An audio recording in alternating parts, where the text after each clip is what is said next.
The information in this video can be applied to any class in the Celestial boss fight, but it will have a particular focus on Charger, mainly because that is the literal only class I've played since Patch 4. One of the Celestial's many attacks she can kill players with is called Futile. The most common strategy that players use to dodge it is by simply alternating between a high dodge, typically with Shark Tail, and a low dodge, typically by quick dropping. Although, sometimes you might notice that the attack just decides to be zooming fast and kill you even though you dodged it exactly the same way you always have. I mean, look at this example. My friend here did the classic up-down, and on the first wave, the Futile was nice and slow. But on the second wave, it was suddenly fast enough to kill them after performing a U-turn.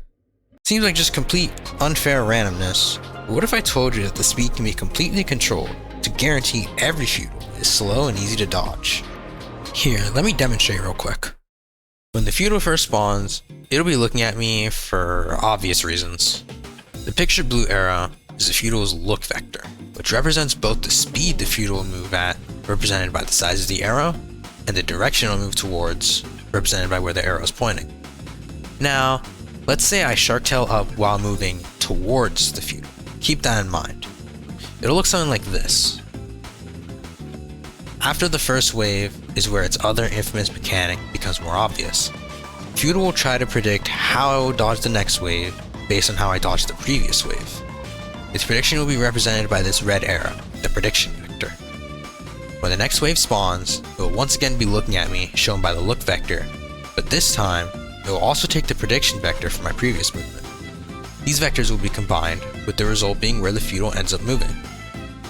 You may notice, while the look vector is quite large, the result is a bit smaller. This is because the look vector and the prediction vector are facing in opposite directions. They actively work against each other because I moved towards the Futile previously, causing the result to be smaller.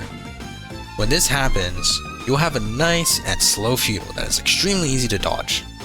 Because this wave is moving upwards, I will quick drop to avoid it, and the Futile stores my prediction vector once more.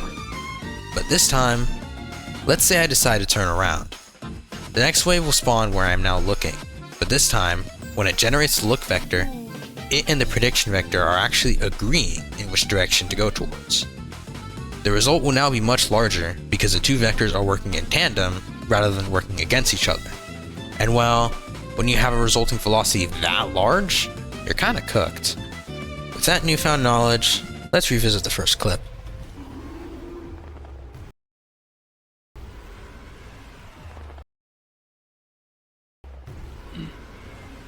Looking at the clip now, you can see exactly why the Futile was fast enough to kill on the U-turn. My friend had turned around, causing the Futile's look vector and prediction vector to agree. Futiles have a slight bit of heat seeking that causes it to turn its direction towards you, which is why a U-turn occurred in the clip. The issue here is, because the speed was so high, the U-turn was too fast. If the Futile's speed wasn't as high, it would still do a U-turn, but it would have despawned before the U-turn actually reached my friend. I'm going to end the video off with a few clips of me handling Futile correctly, by moving towards where the Futile spawns. You'll notice that practically every wave was nice and slow.